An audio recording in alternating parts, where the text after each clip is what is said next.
히브리서 9장 15절부터 28절까지 오늘 공부하겠습니다. 15절을 읽겠습니다.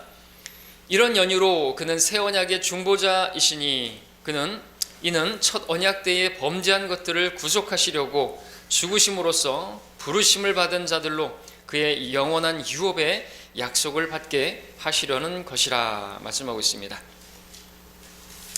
자, 14절에 우리 지난 시간에 봤던 그 구절에서는 동물의 피가 죄인들의 육체를 정결케 했다고 한다면 그리스도의 피가 죄인의 양심까지도 정결케 한다는 그리스도의 그 피의 우월함을 설명했습니다. 그리고 이제 15절부터 시작되는 본문에서는 이 피로 맺은 새로운 언약에 대해서 이제 설명하기 시작합니다.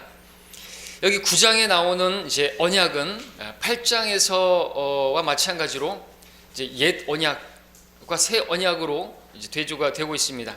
그래서 8장에서는 이스라엘과 맺으신 그 옛 언약, 그리고 이스라엘과 다시 맺으실 그 새 언약, 그걸 말한다고 한다면 이제 9장에서는 구약 시대와 신약 시대로 나눠지는 두 경륜을 구분짓는 그 언약인데 그것을 우리가 구약이고 신약이라고 말하죠.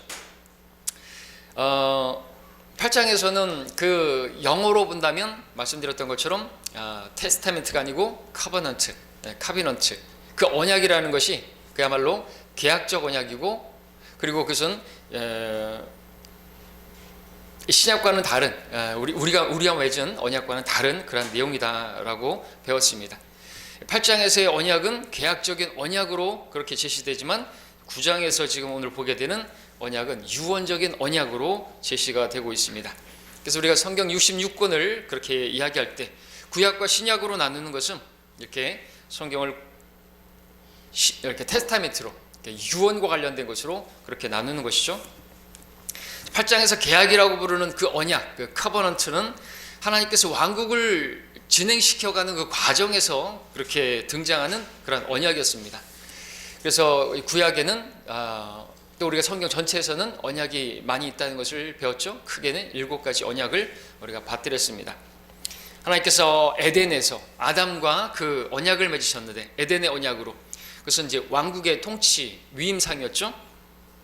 그 땅에 대한 통치권을 주신 것이었습니다. 아담은 하나님의 나라와 천국을 그 왕관을 쓴 왕으로서 하나님께서 이제 다스리라 그런 명령을 받았던 것이죠. 근데 범죄하였습니다. 그리고 이제 노아에게 또 그와 같은 또 언약을 또 주시기도 하셨죠. 자, 이후에 사람들이 늘어나고 인간들이 스스로 왕국을 형성하면서 하나님을 대적했을 때 하나님께서는 그 많은 민족들 가운데서 적은 수이고 또 목이 곧은 백성이라고 하면서 그럼에도 하나님께서 그들을 통해서 왕국을 이루시는 또 하나님의 불가능이 없으신 그 능력을 보이시기 위해서 이스라엘을 선택하신 것이다. 성경 말씀하시는데 그 민족을 이제 위대하게 만드시고 모든 민족 가운데 우두머리로 또 하나님을 알지 못하는 사람들에게 하나님을 알리게 할 목적으로 이스라엘을 선택하셨습니다. 자, 그러기 위해서 하나님께서 택한 그 민족, 다른 민족들과 다르게 하나님의 신정 통치가 이루어져야만 했죠. 그래서 그때부터 하나님께서는 이스라엘을 중심으로 다루게 되셨습니다. 아브라함과 맺으신 것, 그리고 모세와 맺으신 그 계약적 언약을 통해서 하나님께서는 유대인들에게 자신의 신정 통치 왕국을 약속하신 것입니다. 이 신정 통치 왕국을 다른 말로 하면 마태복음에선 천국이라고 말하는 것이죠. 천국. 그래서 천국은 우리가 죽어서 또 주님께서 오시면 우리를 데려가셔서 가게 될 그 나라가 아니죠. 거기는 하늘나라라고 말하죠. 헤블리 킹덤. 킹덤 같은 것처럼 보이지만 하늘나라, 한자로 하면 이제 천국인데 그래도 다른 것은 같지 않습니다. 천국은 이제 하늘에서와 같이 땅에서도 이루어지는 그 왕국이 임했을 때 그것을 천국이라고 부르죠. 하나님의 신정 통치구가 예수님께서 그렇게 다스리는 왕국이 될 것입니다. 그렇게 예수님께서 이 땅에 오셔서 다스리지 않는 한 사람들은 계속해서 실패했어요. 주님께서 오시면 영원 무궁토록 이제 통치하게 될 것입니다. 어떤 사람들은 자기들이 그리스도를 대신해서 이 땅에서 통치한다고 하는 로마 카톨릭이 있지만 그 사람들은 종교 사기꾼들인 것입니다. 주님이 오시지 않으면 그들이 뭘 하고 있습니까? 예루살렘에 화평이 있습니까? 전쟁이 있습니까? 아무것도 해결하지 못하죠. 주님이 오셔야만 하는 것이죠. 자, 그리고 이 민족에게는 많은 왕들이 있었지만 그 왕들은 모두 하나님의 통치권을 위임받은 그러한 사람들이었습니다. 자, 하나님께서 다윗에게 이제 다윗의 언약으로 다윗에게 영원 무궁한 그러한 왕국을 약속하셨는데, 그 다윗의 보좌에 앉으셔서 통치하시게 될 예수 그리스도의 왕국이 그러할 것임을 말씀하신 것이었죠. 그 계약적 언약에 따라서, 그 다윗의 언약에 따라서 예수님께서 이 땅에 오셨고, 다윗의 씨로, 다윗의 아들로 오셔서 자신의 신정통치 왕국을 그렇게 세우시려고 했던 것입니다. 그리고 마침내 그 왕국의 왕이 이 땅에 오셨던 것입니다. 그래서 그 왕의 선두주자였던 침례인 요한이 선포했던 첫 마디가 뭡니까? 회개하라, 천국이 가까이 왔느니라는 것이었죠. 왕국의 왕이 오셨으니까 이제 그분을 왕으로 영접하라는 것이었습니다. 그런데 유대인들이 그 왕을 거부하고 십자가에 못 박아 죽게 했습니다. 그래서 그 왕국이 세워지질 못한 것이죠. 그렇게 하나님께서 약속하셨던 그 왕국이 왔는데 그들이 그것을 왕을 거부함으로써 왕국이 연기가 된 것입니다. 언제까지 연기가 되는 것입니까? 적어도 2000년간은 연기가 된 것이죠. 초림 때 가져오셨지만 이제 그 사이에 교회 시대가 이제 펼쳐지게 된 것입니다. 구약 시대에는 감추어졌던, 그리고 다시 하나님께서는 또 이스라엘과 그 약속하셨던 것을 그렇다고 해서 이제 폐기하신 것이 아니라 우리 히브리서 8장에서 봤던 그 새 언약, 그 언약을 다시 이스라엘 집과 유다 집과 맺은 언약을 다시 이제 체결하실 것인데, 그 왕국을 회복시켜 주시는 것입니다. 이스라엘은 민족 중에 우두머리로 세워지게 될 것입니다. 그러기 위해서 그전에는 그들이 이스라엘이 환란을 당하겠죠. 야곱의 환란이라고 했습니다. 야곱은 이스라엘이죠. 일체적으로 대환란은요, 이스라엘 때문에 주어지는 환란인 것입니다. 그들은 그렇게 정년되어질 것이고, 그리고 그렇게 정결케 되어서 들어가게 될 것입니다. 자, 하나님께서 유대인들을 완전히 버리신 게 아닙니다. 로마서 11장에서 자기 백성을 버리셨느냐? 결코 그렇지 않다고 말하고 있습니다. 근데 많은 교회들이 이스라엘을 버렸다고 하면서 자기네들이 영적인 이스라엘이라고 자처하면서 신학적인 문제와 또 그에 따라 많은 이단들이 형성되게 됐죠. 그래서 계시록에서 보여지고 있는 14만 4천 명을 자기네들에게로 가져오는 이유가 바로 잘못 가르쳤기 때문에 그렇습니다. 하나님께서 이스라엘을 완전히 버렸기 때문에 이제 그 이스라엘에게 약속하셨던 모든 것들을 자기들에게 가져오니까 자기들이 이제는 14만 4천이라고도 주장하는 거기까지 이르게 되었고, 신천지와 같은 그러한 사람들이 나오게 된 것입니다. 뿌리는 대로 거두게 되는 것이죠. 신천지에게 많은 교인들을 빼앗겼는데 그것은 그대로 심은 대로 거두게 된 것이었습니다. 자, 대환란이 끝나고 세워지는 천년왕국에서 하나님께서는 이스라엘 백성들과 다시 그렇게 새 언약을 맺게 되시는데, 이 새 언약은 신약이 아니라 뉴 커버넌트고요. 우리와 맺으신 언약은 사실 근데 같은 말이죠. 새 언약이라고 했을 때 우리 주님께서도 마태복음 26장에서 이 새 언약, 신약, 뉴 테스타멘트를 말씀하실 때 사실 새 언약이라고 말씀하셨죠. 또 잔을 가지고 감사를 드린 후 그들에게 주시며 말씀하시기를 이것을 모두 마시라. 이것은 죄들을 사하심으로 인하여 많은 사람들을 위하여 흘리는 나의 새 언약의 피이기 때문이라 말씀하셨습니다. 새 언약입니다. 그러니까 한글로는 같고 그렇지만 영어로는 다르다는 거죠. 그래서 이 새 언약을 또 이제 그 이스라엘 집과 유다 집과 맺을 그 새 언약과 구분짓기 위해서 이제 신약으로 이렇게 또 말을 하기도 하지만, 성경은 이것을 새 언약이라고 하고 있습니다. 영어로 보면 테스타멘트와 커버넌트로 그렇게 구분되어져 있고 그렇습니다. 자, 그 언약하에서 주님께서는 이제 그분의 왕국을 견고히 세우실 것이고, 그분의 통치는 팔레스타인을 중심으로 전 세계에 이제 펼쳐지게 되는 것입니다. 그분께서 통치하실 때 더 이상 이제 죄가 없고 전쟁이 없고 그렇게 될 것입니다.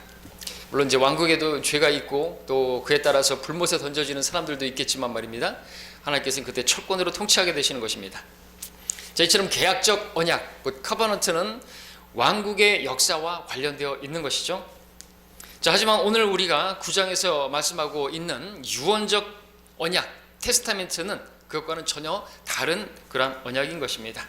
그래서 이 유언적 언약은 하나님께서 이 땅을 다스리시는 신정통치 왕국과는 관련이 없는 것이고요. 이 언약은 유대인들이 그들의 왕을 거부함으로 왕국의 역사가 잠시 뒤로 연기되어진 그 사이에 등장하는 바로 교회 시대의 새로운 언약인 것입니다. 그야말로 신약이고 새 언약이죠. 자, 그분의 왕국이 뒤로 연기되어진 그 사이에 복음이 이제 유대인에게서 이방인에게로 넘어와 교회 시대가 이제 펼쳐지게 된 것입니다. 그래서 지금 이 교회 시대는 하나님의 신정 통치 왕국과는 관련이 없어요. 영적인 통치만이 있을 뿐이죠. 그래서 하나님께서 지금 세상의 정부에 대해서나 세상 정치에 대해서 관심이 없으신 거예요. 그러니까 어떤 사람들이 그죠? 칼빈의 후예 로마 카톨릭에서 배운 그대로 이제 어떤 국가교회를 했던 사람들이 그대로 배워서 여전히 정치에 참여하고 그러지만 지금 신정통치 국가가 아니에요. 구약과 같은 상황이 아니란 말이에요. 그래서 우리는 지금 하나님의 영적인 다스림, 우리 안에 계시는 그분께서 우리를 다스리시고 우리를 통해서 하실 일들이 있으시고 그 일들을 하다가 우리는 올라갈 사람들이지 우리는 이 땅에 관심이 있는 사람들이 아닌 거죠. 신정통치 아니에요. 예. 주님께서 어떤 사람들은 하나님께서 정치에 관심이 있으신 분이시다.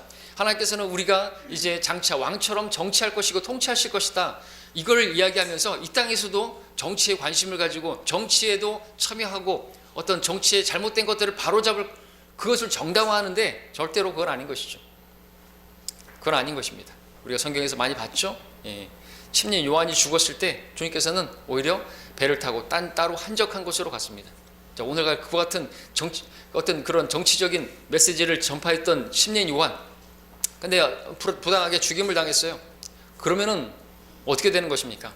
기독교계가 막 일어나야 되겠죠. 주님께서는 한적한 곳으로 따로 그들을 분리시킨 것입니다. 이게 뭐죠? 정교 분리인 거예요. 하나님께서는 그것을 우리에게 가르쳐 주시는 것이죠. 카이사의 것은 카이사에게, 하나님의 것은 하나님에게, 이게 나눠지는 것이죠. 국가와 우리 교회는 분리돼. 그러지 않으면요 문제가 생기게 되는 것입니다. 그리고 국가의 수장이 이제 종교적인 그런 어떤 힘을 발휘한다 그러면 그 사회는 아주 힘들어지게 되는 것이죠. 그 국가의 사람들은 무척 어떤 신의 어떤 힘으로 마녀 사냥하기도 하고 그런 것이 로마 카톨릭에 있었던 것입니다. 자, 지금은 신정 통치 왕국이 아니에요. 영적인 통치만 있는 것입니다. 하나님의 영께서 우리 안에 거하셔서 우리를 다스리시는 것이죠. 우리가 성령으로 충만하게 되면 성령님의 다스림을 받게 되는 것입니다. 예. 이 세상을 다스리는 게 아니에요. 이 세상이 바뀌어지는 게 아닙니다. 아무리 해도 바뀌어지지 않습니다. 자, 예수님의 피로 맺은 이 새로운 언약, 이 신약은 그분을 자신의 구세주로 받아들인 사람과 맺어지는 언약입니다. 이 언약에는 유대인이었고 더 이상 이제 이방인이었고 그들은 독특한 백성으로 불리는데 하나님의 교회라고 불리는 그러한 백성인 것입니다. 누구든지 예수님을 개인의 구세주로 영접하기만 하면 이제 하나님의 백성이 되어서 이제 그분의 통치를 받을 수 있는 그런 사람이 되는 것이죠. 영적인 통치를 받게 되는 것입니다. 그리고 성경은 이것을 천국이 아니라 하나님의 나라가 임한 것이라고 말하고 있죠. 우리는 거듭남으로써 하나님의 나라에 들어가는 것이죠. 하나님의 나라는 뭐예요? 먹고 마시는 어떤 정치적이고 또 눈에 보이는 그런 통치가 아니라 성령 안에서 우리가 화평을 누리고 성령께서 우리를 다스리셔서 우리가 성령 안에서 화평을 누리는 것입니다. 그죠? 그리고 의롭게 살아가는 것이고 기쁨을 누리는 것입니다. 우리 안에서 그 일을 이루시는 분이 계시는 것이죠. 자, 이 언약이 맺어지기 위해서 피가 흘려져야 했습니다. 왜냐하면 이 언약은 피로 맺는 새 언약이기 때문에 그렇죠. 그래서 주님께서 십자가를 지시기 전에 유월절 만찬을 하시면서 그것을 하셨습니다. 나의 새 언약의 피라. 그러므로 이 새 언약은 예수님의 피, 곧 하나님의 피로 맺어진 언약이고 그와 대조되는 그 언약은 바로 구약에서 동물의 피, 그 동물의 피가 죄들의 용서를 가져다 주었던 그 율법, 옛 언약이고 또 첫 언약이라고 히브리서 9장 15절에서 지금 말씀하고 있는 첫 언약 때 범죄한 것들을 구속하시려고 죽으심으로써 구약에는 동물의 피가 아무리 흘려졌어도 그들의 죄들이 정결케 되지 못했기 때문에 예수님께서는 그들조차 구속하시기 위해서 피를 흘리셨다고 하시는 그 말씀인 것이고 그 예수님의 그 피뿌림에 의해서 구약에 있는 성도들이 다 셋째 하늘로 올라갔다고 성경은 말하고 있습니다. 그렇죠? 에베소서에서도 말씀하고 있습니다. 사로잡힌 자들이 다 올라갔습니다. 왜냐하면 예수님의 피가 흘려졌기 때문에 죄들이 제거가 되었기 때문에 이제 셋째 하늘까지 갈 수가 있었던 것이죠. 그래서 구약 성도들의 그 초유의 관심은 뭐였습니까? 예수님의 그 죽으심에 있었던 것입니다. 그래서 모세와 엘리야가 그 변형산에서 나타나서 무엇에 관해서 이야기를 했습니까? 예수님과 함께 예수님의 죽으심에 관해서 그렇게 이야기를 했던 것이죠. 주님의 죽으심을 통해서 그들의 모든 죄들이 깨끗하게 되어지고 그들의 구속이 되어서 그들에게 이제 영원한 유업의 약속을 받는 그러한 그 언약을 성취하시는 거기에 관심이 있었던 것입니다.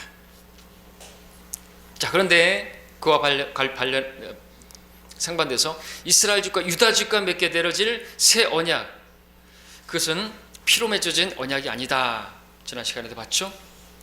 자, 그래서 15절에서 이런 연유로 그는 새 언약의 중보자이시니 이는 첫 언약 때 범죄한 것들을 구속하시려고 죽으심으로써 부르심을 받은 자들로 그 영원한 유업의 약속을 받게 하시려는 것이라 말씀하고 있는 것입니다.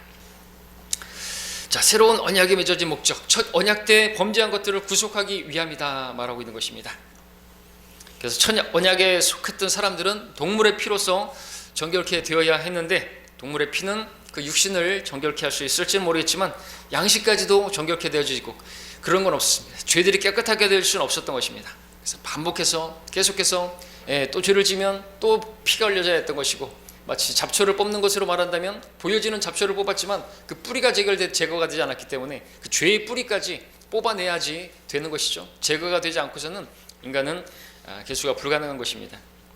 우리 몸까지도 구속이 되지 않고서는 어쩔 수 없는 육신이에요. 자, 그러나 예수님께서 영원하신 그 피를 흘리심으로써 새 언약에 속한 사람들은 더 이상 이제 피를 흘리는 반복적인 그와 같은 제사는 폐해지게 되었다. 성경은 말했고 시간까지 배웠습니다. 자, 16절 17절 보겠습니다. 유언이 있는 곳에는 유언한 자의 죽음도 필연코 따라와야 하리니 유언은 사람이 죽은 후에야 효력이 있으며 유언한 자가 살아있는 동안에는 전혀 효력이 없느니라 그랬습니다. 많이 들어봤던 내용이시죠? 언약은 그렇습니다. 유언은 그렇습니다. 유언이 바로 테스타멘트라는 것이죠. 이 세상에서도 유언한 자가 죽어야만 그 유언이 효력을 발휘하지 살아있는데 어찌 그 유언이 그 유언을 앞당길 수는 없죠. 가불할 수는 없는 것입니다. 그 유언의 내용이 있는 대로 아직 죽기 전이라 할지라도 지금 좀 땡겨서 그 유언에 나와 있는 대로 그 재산을 상속해 달라고 나에게 그럴 수 없다는 것이죠. 그처럼 예수님께서 죽기 전까지는 그래서 이러한 새 언약이 발효가 안 되는 것입니다. 그래서 마태복음 1장부터 26장까지는 아직도 구약인 거예요. 그래서 마태복음 1장부터 딱 우리가 성경이 구약과 신약으로 해가지고 나눠져 있다고 해서 신약 성경이라고 마태복음이, 그래서 마태복음 5, 6장도 그러면은 우리가 받아들여야 되는 것입니까? 아니라는 것이죠. 성경을 올바로 나눠야 되는 것이죠. 마태복음 5, 6, 7장은 예수님께서 왕으로 오셨기 때문에 계속해서 우리가 보는 것처럼 그 왕국의 법을 말씀하신 것이에요. 어떻게 마태복음 5, 6장, 7장을 읽으면서 자기가 이 시대에 그것을 지킬 수 있다고, 그리고 자기가 그 왕국, 우리가 가게 된 하늘나라를 왕국이라고 생각하고 그러한 도덕법을 지키면서 하늘나라 갈 수 있다라고 생각할 수가 있나 이거죠. 눈이 범죄하면 뽑아버리고 손이 범죄하면 잘라버리고 발이 범죄하면 잘라버리라고 하셨는데 왜 안 자르고 있는 것이냐 이것이죠. 사람들은 도대체 무엇을 믿는 것입니까? 그 영적인 그런 어떤 그런 의미로만 받아들이는 것입니까? 아니죠. 그러면서 주기도문은, 마태복음 6장에 나오는 주기도문은 토시 하나 틀리지 않고 외워야 된다고 말을 하면서, 그러면 그 다른 말씀들도 토시 하나 틀리지 않고 그렇게 문자적으로 받아들이고 그렇게 실행해야죠. 그러지 않으면 그들은 천국에 들어가지 못하지 않습니까? 끝까지 견뎌야 된다고 그러고 마태복음 24장에서 그렇게 말하고 있고, 그러면 안 되는 것이죠. 그때는 대환란이 있으리니, 교회 시대가 대환란이 아니고 그때는 이라고 해서 어떤 특정한 때를 말씀하시면서 대환란을 따로 말씀하셨단 말이죠. 그때까지 견디는 어떤 사람들이 있는 것입니다. 그렇죠? 이 구분하지 않고 올바로 나누지 않으면 성경은 모르게 되어 있고 혼란스럽게 되는 것입니다. 자, 이 언약의 피는 죽음과 관련이 있고 죽음은 유언으로 이루어집니다. 이 피의 언약은 죽음과 관련된 것이죠. 이 피의 언약은 누군가의 죽음이 있어야 그 언약의 효력이 발휘가 됩니다. 만약 구약 시대엔 누군가가 죄를 지었는데 그를 위해서 동물의 피가 흘려지지 않는다면 그에게는 구약적 의미에서도 죄 용서가 없는 것이죠. 그럼 하나님께서 심판하시겠죠. 하나님께서 자비를 베푸시기 위해서 이러한 죄를 졌어? 그럼 그에 따라서 제물을 바치라고 그렇게 말씀하셨는데도 계속 버티면 끊어지겠죠. 자, 마찬가지로 신약을 위해서 예수님께서 그렇게 죽으시고 피 흘리심, 그것이 없다고 한다면 이 언약은 효력을 발휘하지 못하는 것입니다. 그럼 우리는 지금 예수님의 그 피뿌림이 있은 이후에 살고 있는 우리들이기 때문에 우리는 예수님을 그 피를 믿음으로 우리 죄들이 정결케 되고 의롭게 되어지고 거룩하게 되어서 우리가 언제 죽게 된다 할지라도 우리는 셋째 하늘에 올라갈 수가 있는 것이죠. 전적으로 하나님의 은혜이고 하나님의 공로인 것입니다.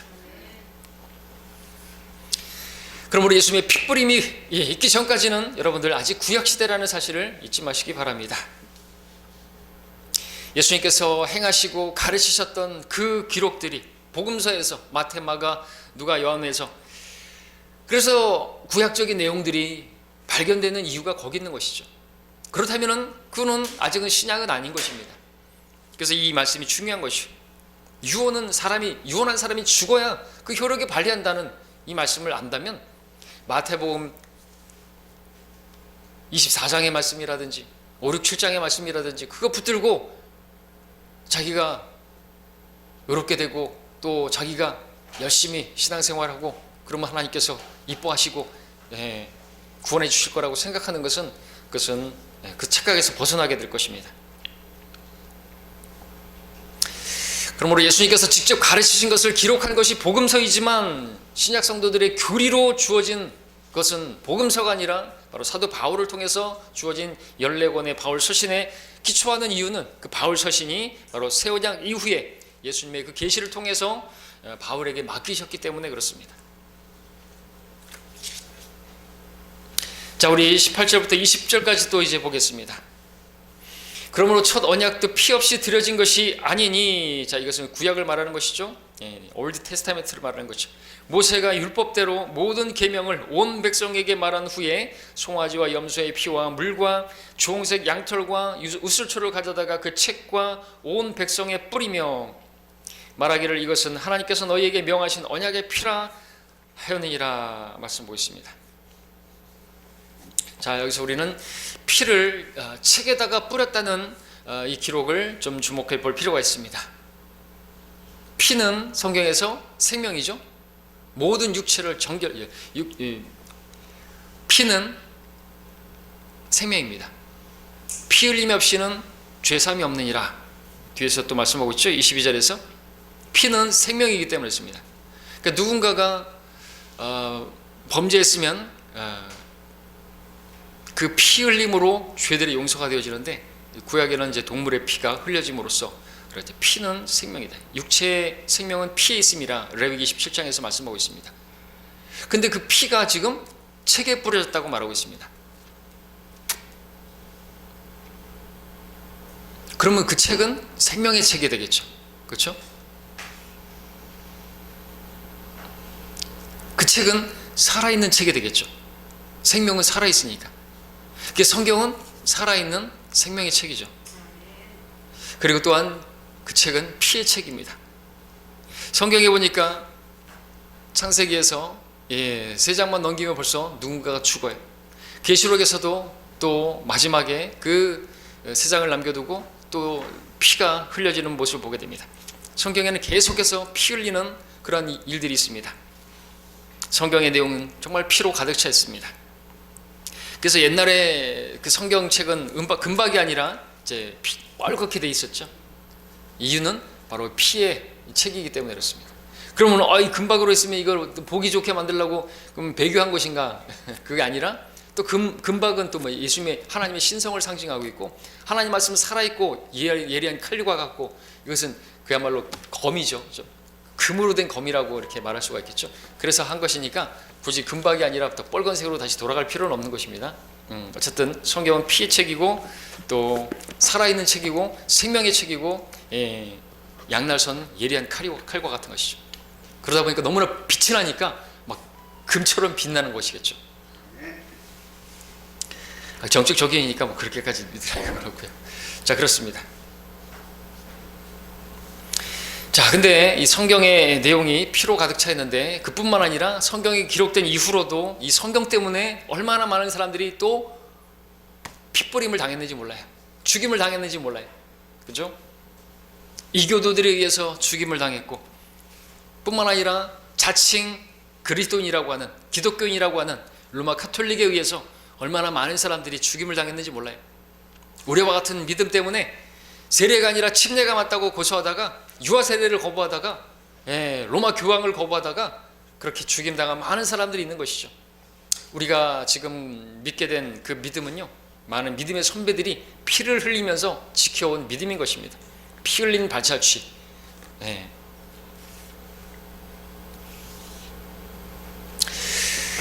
그렇습니다. 21절, 22절을 읽어보면요, 더 나아가 그는 피를 가지고 성막과 섬기는 데 쓰이는 모든 기명들에 뿌렸느니라.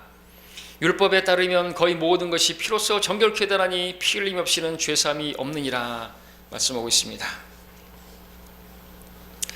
그 피가 그렇게 강조되는 것, 생명이기 때문에 그렇습니다. 생명을 생명으로, 내가 지은 죄 때문에 누군가가 죽어야만 하죠. 구약에서 내가 지은 죄 때문에 내 집에서 기르는 그 짐승이 아무런 죄도 없는, 흠이 없는, 그죠? 흠이 없는 그러한 제물이 죽어야 되는 거죠. 죄가 넘겨지는 것입니다. 예수님께서는 아무런 죄가 없으신, 흠도 없고 점도 없고, 굳이 나눈다고 한다면 원죄도 없고 자범죄도 없는, 태어날 때부터 죄가 없으시고 태어나서도 죄가 없으신 그 흠 없는 그 분이 제물로 드려져야만 우리 죄가 넘겨질 수가 있죠. 그분에게 어떤 죄가 조금이라고 있다고 한다면, 어떤 사람들이 말하는 것처럼 예수님도 모든 시험을 받으셨기 때문에 그 시험 가운데서 또 넘어졌을 수도 있을 것이고, 어렸을 때 아이들과 놀면서 예수님도 아이들한테 욕을 할 수도 있었을 것이고, 미워도 할 수 있을 것이고, 그랬다고 한다면 흠이 있는 것이죠. 그러나 그런 일은 없는 것이죠. 그렇기 때문에 예수님이 죽으시면 우리 죄들을 담당할 수 있는 것이고, 만약 예수님에게 어떤 죄가 조금이라도 흠이 있었다고 한다면 그분은 그분의 죄 때문에 죽으신 것이지 우리 죄들을 담당할 수가 없는 것이에요. 그럼 우리는 구원받지 못하는 것이에요. 그러나 주님께서는 그야말로 흠도 없고 점도 없는 그 어린 양의 그 피이기 때문에 우리 죄들이 속죄가 가능했던 것이죠. 제가 여러분을 위해서 죽어줄 테니까 주님 이들을 다 구원해 주십시오, 절대로 안 되는 거죠. 왜? 저는 제가 죽으면 저 죄 때문에 죽는 것이지 제가 여러분들을 대신해서 죽을 수는 없는 것입니다. 그래서 우리가 주님을 찬양하는 것이죠. 내 죄를 대속하기 위해서 그분은 율법에 따라서 흠이 없으셨고 시험을 당하셨지만 죄는 없으셨다고 말씀하고 있는 것이죠. 자, 그러한 분께서 한 번 죽으심으로 영원한 속죄를 주셨고요. 그렇기 때문에 25절에서 말하고 있는 것처럼 23절, 24절은 지난 시간에 이제 봤죠. 우주 전체가 이제 성막을 모형으로 보여주는 곳이라 했습니다. 셋째 하늘, 바로 하나님 계신 곳이고, 우주적인 핏뿌림, 예수님께서 그렇게 피 흘리시고 셋째 하늘까지 갔다 오신 것이죠. 그것을 이제 말씀하시는 부분입니다. 25절에 보니까 뿐만 아니라 대제사장이 해마다 다른 것들의 피를 가지고 성소에 들어가서 가는 것처럼 여러 번 자신을 드릴 필요가 없으니 라고 했습니다. 한 번이면 되는 거죠. 영원한 단번 속죄라고 말합니다. 그래서 한 번 구원은 우리가 영원한 구원이라고 말하는 것도 여기 있는 것이죠. 예수님의 죽으심을 통해서. 그러니까 우리가 구약적으로 계속해서 죄를 질 때마다 또 회개하고 또 그러지 않으면 구원을 받지 못하는 게 아니라는 것이죠. 그분 한 번 믿었으면 한 번 믿은 그 믿음은 영원한 효력을 발휘하는 것입니다. 우리 모든 죄들을 용서하는 것이죠. 어떤 사람들이 말하는 것처럼 원죄와 자범죄인데 원죄만을 용서하시고 자범죄는 용서 안 하는데 그 자범죄는 또 계속해서 그러면은 회개하지 못하는, 회개할 수 없는 그런 상황에서 갑자기 죄를 짓고 나가서 교통사고 나서 죽어버렸어요. 어디 가게요? 지옥 가는 거예요. 그런 구원이 어디 있어요? 어떻게 우리가 잠시 후에 5분 후에 일어날 일을 알지 못하는 우리들인데, 오늘 내가 또 죄를 졌어요. 저녁 때 발을 씻듯이 그렇게 저녁 때 자백해야지. 그러다가 죽어버렸어요. 구원 잃어버리는 거예요? 무슨 구원이 그런 게 다 있어요. 주께서는 우리가 주님을 영접하면 영원한 생명을 선물로 주신다고 했는데 그건 영원한 생명이 아니잖아요. 너무나 쉬워요. 영원한 생명을 주신다고 했으면 영원한 생명이 우리에게 주어진 것이죠. 그러나 우리가 죄를 지면은 거기서 끝나버리면 그런 영원한 생명이 아닌 것입니다. 우리가 회개하지 못했다고 해서 잃어버려질 생명이라면 영원한 생명이 아닌 것이죠. 자, 자, 여러 번 자신을 드릴 필요가 없다고 했는데 계속해서 매주마다 그렇게 예수님의 희생 제사라고 하면서 예수님의 살이고 예수님의 피라고 하면서 그렇게 희생 제사를 드리는 사람들이 있으니 그들은 가증한 짓을 하는 것입니다. 예수님의 죽으심을 헛되게 만드는 것이 누구예요? 우리는 말할 수 있습니다. 로마 카톨릭이죠. 이단 중에 이단이고 이교도 중에 이교도고 크리스마스를 만들어내고 부활절 만들어내고 별의별 사람들의 전통들을 만들어낸 것이 바로 로마 카톨릭이고요. 천주교인 것입니다. 겉으로 볼 때는 아주 경건해 보이고 사람들이 인정할 만한 곳이고 좋은 일도 많이 하고, 그런데 넓은 문으로 가는 그 길은 죽음의 길이고 멸망의 길인 것입니다. 성경으로 볼 수 있어야 되겠죠. 예. 얼마나 많은 사람들이 전 세계적으로 몇십억이 지옥으로 가고 있어요. 안타깝죠? 가르쳐 줘야죠. 지옥으로 가고 있어요. 변화 끝으로 가고 있는데 우리가 알려줄 수 있어야 되겠죠. 우리 책이라도 선물해 줘야 되겠죠. 배웠으면은 우리가 나만 알고 마는 것이 아니라 가르쳐 줄 수 있어야 되겠습니다. 26절에 보니까 그리하여 세상의 기초가 놓인 이래로 그가 여러 번 고난을 당하셨어야 될 것이지만 이제 그는 자신을 희생제물로 드려 죄를 없애시려고 세상 끝에 한번 나타나셨느니라 말씀하고 있습니다. 여러 번 고난을 당하셨어야 될 것이지만 여러 번 당할 필요가 없으신 분이다 이거죠. 그래서 모세는 그 반석을 2번 쳤기 때문에 예수님의 그 모형이 되는, 그 그림이 되는 것을 망쳐버렸기 때문에 약속의 땅 가나안 땅에 들어가지 못했던 것입니다.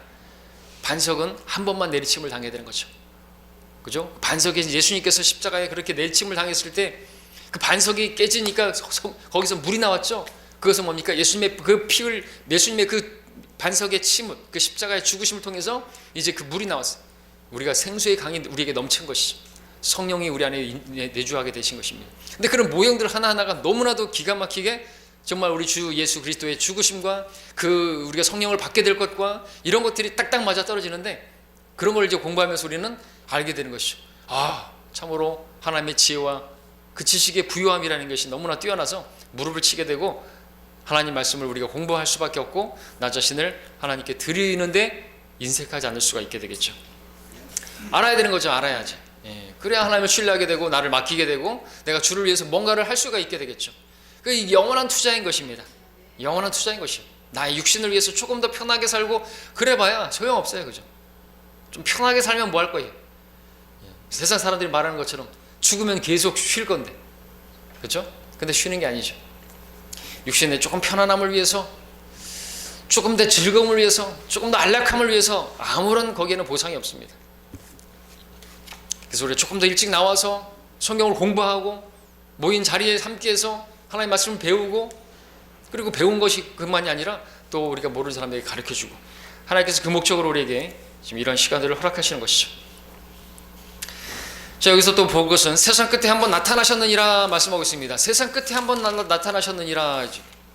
이것은 히브리서 우리 앞에서 1장 2절에서 마지막 날들에 그의 아들을 통하여 말씀하셨다, 그 말씀과 연결되는 것인데, 많은 사람들이 오해하고 있는 것처럼 예수님 초림 때가 마지막 때였고 세상 끝이었다고 말을 하면서 이제 잘못된 생각을 하는데, 그것은 뭡니까? 예수님께서 오셨을 때가 사실상 마지막 날들이었고 세상 끝이었고 이제 세상이 끝나고 왕국이 시작될 때였다는 말이죠. 왜냐하면 그분이 왕국을 가져오셨으니까, 천국을 가져오셨으니까. 그런데 그들이 거부함으로 말미암아 지금 구약에 감춰졌던 이 2000년이라는 교회의 기간이, 즉 우리가 살고 있는 이 기간이 거기에 끼어든 것뿐인 것입니다. 그죠? 그래서 그 부분을 많은 사람들이 모르기 때문에 이상한 소리를 하고 있는 것이죠. 자, 세상 끝에 한번 나타나셨느니라. 그리고 거기 26절에서 죄를 없애시려고 말씀하고 있습니다. 죄를 없애기 위해서 오신 것이, 구약의 그 죄들은 없어지지 않았기 때문에 말씀드렸던 것처럼 세상 죄를 제거하는 하나님의 어린 양이 맞습니다. 세상 죄를 지고 가는 개혁성경 변개된 성경들처럼 지고 가는 게 아니에요. 뭐 십자가를 지고 가는 게 맞긴 한데 그 십자가를 지고 간다는 표현이 아니라 세상 죄를 제거하는, 황소와 염소의 피로는 죄들을 제거하는 것이 불가능했기 때문에 그랬다라고 한다면 예수님께서 고난당할 필요가 없으셨겠죠. 그렇게 또 짐승들이 계속해서 여러 번 그렇게 계속 죽어야 될 필요도 없겠죠. 예수님께서 그렇게 하신 것이 무엇을 위해서요? 세상 죄를 제거하기 위해서 단번에 더 이상의 이제 제사와 또 제사장은 필요 없는 것이죠. 그러니까 믿은 사람이 우리가 제사장이 된 것이죠. 영적인 왕 같은 제사장이 된 것입니다. 우리가 담대하게 지성소로 나가는 거예요. 하나님 보좌, 은혜의 보좌로 나가서 죄들을 용서해 달라고 하면은요, 어떤 중보자도 신부도 필요 없어요. 교황도 필요 없어요. 추기경도 필요 없어요. 우리는 담대하게 우리가 그냥 지성소로 나가서 주님 용서해 주십시오. 예수님의 피로 이 죄를 깨끗하게 해 주십시오. 그러면은 그냥 깨끗하게 되어지는 것이죠. 그리고 살아계신 하나님을 섬길 수 있습니다. 양심까지도 정결케 했기 때문에 그 양심에 또 이렇게 이끌려 가지고 내가 이렇게 뻔뻔하게 어제 지은 죄 또 짓고 나서 또 하나님 앞에 나가는 게 나 부끄럽다, 그럴 필요가 없다라고 말한 거죠. 왜? 우리를 너무나 잘 아시기 때문에. 우리 약함을 아시고 우리 체질을 아시는 하나님께서 우리를 불쌍히 여기신다. 우리 동정하실 수 없는 분이 아니요. 그래서 나오라 이거죠. 나오라 이거죠. 제자들이 어떻게 할 것을 다 알면서도 그들의 발을 씻겨주시지 않았습니까? 그들을 사랑하시되 끝까지 사랑하셨다고 말씀하지 않습니까? 그러니까 우리 양심에 따라서 막 이렇게 하면 마귀가 휘둘리는 거죠. 야, 나 그러고 뻔뻔스럽게 또 그러고 너 예배 나간다고? 교회 나간다고? 야, 참 얼굴이 철판이네. 이런 말에 속지 마십시오. 여러분, 마틴 루터도 종교 개혁할 당시에 마귀가 그 자신을 막 보게 했다 그랬죠. 그래서 막 죄들을 생각나게 했다 그랬죠. 그러나 마틴 루터가 한 게 뭐예요? 그래, 맞다. 나 그런 죄인 맞다. 그런 형편없는 사람 맞다. 그런 내가 그래도 종교 개혁하는 건 내가 잘나서가 아니에요. 하나님께서 원하시는 것이고, 그리고 내 그 모든 죄들은 예수님의 피로 깨끗하게 되었노라. 그러니까 마귀가 그냥 꽁무니 빼더라는 것이죠. 그렇게 보여진 것이죠. 그렇게 하는 거죠. 예수님의 피. 그리고 저 어떤 때는 이제 뭐 다른 얘기 자꾸 막 하는데, 여러분 꿈꾸다가 막 마귀에게 막 시달리는 것 같은 그런 상황이 있죠. 막. 그죠? 그때는 예수 그리스도의 피를 저는 이제 또 부르짖었습니다. 예수님의 피로 내 죄들이 깨끗하게 됐다. 그리고 예수 그리스도 이름을 부르고 하니까요, 가위 눌림 같은 것도 없어지던데요. 저는 개인적으로. 자, 그렇습니다.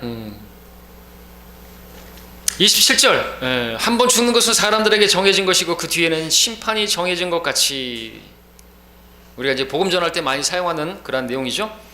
자, 이 말씀은 아담 이래로 모든 사람이 다 죽는다고 하는 일반적인 진리를 말하는 것인데요, 이걸 또 그대로 또 이렇게 해석해서 어떤 사람들은 모든 사람이 한 번 죽는 것이 정해져 있으니까 저와 여러분들도 예수님께서 오시더라도 그분이 오시면 한 번 죽고 나서 다시 부활해서 셋째 하늘로 간다고까지 얘기한다고 럭커 목사님 주석 성경에 그렇게 쓰고 있습니다. 그런 게 아니라는 것이죠. 일반적인 진리죠. 한 번 죽는 건 사람들에게 정해져 있지만 그 뒤에는 심판이 정해져 있다는 것을 말하는 것이고, 꼭 한 번 죽는 것이 정해져 있는 것만은 아닌 것이죠. 왜요? 성경에 보니까 두 번 죽는 사람도 있잖아요. 두 번 죽는 사람들 있잖아요. 야이로의 딸도 있고, 그리고 또 누구 아들도 있고, 또 나사로도 그렇고, 두 번 죽잖아요. 모세 같은 경우에도 두 번 죽습니다. 그렇죠? 죽었지만 장지를 알 수가 없어요. 그리고 하나님께서 데려가셨죠. 그러나 대환란 때 두 증인으로 와서 죽임을 당할 것입니다.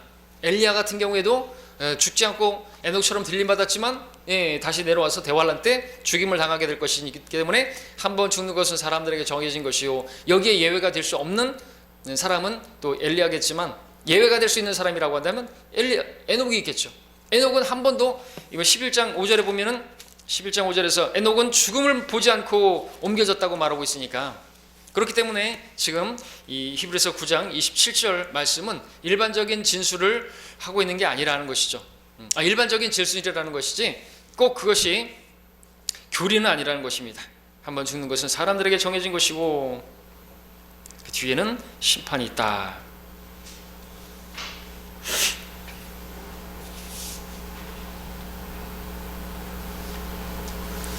그리고 또 이것은 28절에서 말씀과 연관해 본다면 결코 두 번 죽을 수 없는, 오직 한 번만 죽이시는 단번 속죄, 한 번만 고난당하시는 바로 예수 그리스도를 설명하기 위한 또 그러한 27절이 되는 것이죠. 한 번 죽는 것이 사람들에게 정해진 것처럼 예수님께서는 한 번만 십자가에 죽으심을 당해야지 두 번 죽고 세 번 죽고 그러면 안 되는 거죠. 반석이 한 번만 내려침을 당하는 것처럼 그렇습니다. 자, 이 구절에서 우리가 이제 여러 가지 내용을 말할 수 있는데, 교리적으로 이 말씀에 예외가 되는 사람, 말씀드렸던 것처럼 에녹, 엘리야, 모세, 이것은 에녹 같은 경우는 이제 살아서 죽음을 맛보지 않고, 한 번도 죽음을 맛보지 않고 주님을 만나게 될 바로 신약 성도들을 예표하게 되고요. 그렇죠? 예. 또 이제 모세라든지 또 엘리야라든지 이러한 사람들은 또 이제 환란 성도들을 예표하기도 하고 이제 그렇습니다. 그것들은 여러분들이 또 잘 아실 테니까 28절로 넘어가겠습니다. 시간 관계상. 그리스도께서도 많은 사람의 죄들을 담당하시려고 한번 들여주셨고, 두 번째는 자기를 바라는 자들을 구원에 이르게 하시려고 죄 없이 나타나시리라. 자, 여기서 우리가 또 이제 또 좀 여러분들 속지 말아야 될, 실제로 어떤 사람 만날 수 있어요. 저도 만났는데 이 구절을 가지고 나오면서 여전히 주께서 다시 오실 때 주님을 바라는 자들을 구원에 이르게 하시려고 죄 없이 나타나시리라. 근데 개역성경에는 조금 다르게 돼 있어요. 또 자기를 바라는 자들을 구원에 이르게 하려고, 그리고 죄와 상관없는 자들을 이렇게 표현되어 있죠. 죄와 상관없는 자들을 뭐 이런 표현이 있습니다. 변개된 성경에도 그렇게 돼 있다고 러커 목사님 쓰고 있는데, 그러다 보니까 거룩한, 정말 자기가 그 주님 오실 때 죄를 짓지 않고, 그리고 정말 주님을 바라는, 이게 또 어디까지 연결되는 거예요? 마태복음 25장에 나오는, 그죠? 그리고 또 열처녀의 비유에 나오는 그 등과 함께 등불을 가지고 그 사람들만이 들림을 받을 것이다. 부분 휴거, 모든 성도들이 다 휴거되는 게 아니라 그렇게 주님을 간절히 바라고 있고, 그렇게 계속해서 죄들을 자백하고 그렇게 한 사람들만이 주님 오실 때 주님을 보게 될 것이다. 이렇게 가르치는 사람들이 있는 것이죠. 자, 이 말씀 그대로 본다면 주님을 바라지 않, 주님께서 오실 때 주님을 그렇게 간절히 바라고 있지 않은 사람들은 휴거되지 못할 것인가? 또 마태복음 5장 8절에는 마음이 순결한 자는 순결한 사람은 하나님을 볼 것이요 라고 했는데, 그렇다면 교회 시대 많은 성도들이 그럼 들림받지 못하게 될 것인가? 주님을 보지 못하게 될 것인가? 그런 것입니까? 많은 성도들이 정말 열매 없는 삶을 살기도 하고 여전히 세상적이고 육신적인 삶을 살고 있는데, 그런 사람들은 남겨지고 저 지방교회가 말하는 것처럼 부분적인 휴거가 있는 것이냐 이것이죠. 그래서 이기는 자들, 이 세상을 이기는 자들만 휴거되어지고 이기지 못한 자들은 환난을 통과하다가 후에 또 휴거되어지고, 그런 게 맞느냐라는 것이죠. 그게 아니죠. 자, 여기서 주님께서 나타나신다라고 하는 것은 교회 시대 성도들에게 나타나시는 것을 말하는 게 아니고 대환란을 통과한 환란 성도들에게 나타나신다라고 말하는 것이죠. 바로 그 대환란 때 주님께서, 그들은 누구예요? 정말 주님의 오심을 바라는 자들이죠. 그 마태복음 24장에서 그 대환란 때 그 사람들이고, 끝까지 견디는 사람들이고, 그 끝이 올 때까지 계속해서 견딘 사람들이고, 마태복음 6장에서 그렇게 주기도문을 하면서 왕국이 임하옵시기를, 그 왕이 임하옵시기를 그렇게 기다리고 바라던 사람들인 것이죠. 그들이 이제 대환란들을 통과하게 되어지고, 바로 주님께서 그 바라는, 주님을 오심을 바라던 사람들을 구원에 이르게 하시려고 다시 오시는 재림을 말하는 것이죠. 우리는 그 지상 재림 전에 우리를 데려가시는 공중 재림이 있다는 거 알죠? 그래서 재림은 두 가지로 나눠진다. 우리 구원받은 우리를 데려가시기 위한 공중 재림, 공중에 임하셔서 우리를 끌어올리시는, 그리고 우리가 올라가고 대환란 마지막에 주님께서 오셔서 나타나셔서 자기를 바라는 자들을 데려가시는 그 대환란 때 그 또 이 환란 휴거가 있다는 거죠. 그리고 환란 성도들과 우리와 함께 또 통치하게 될 그런 사람들이 같이 내려오게 되는 지상 재림이 있고요. 이 부분을 우리가 구분할 수가 있어야 되는 것입니다. 자, 이것을 구분하지 못하게 되면 어떤 사람들이 이걸 가지고 행위권을 가르치고 또 부분 휴거서를 가르치고 하는데 오해하지 말아야 될 것입니다. 예, 여기까지 공부하고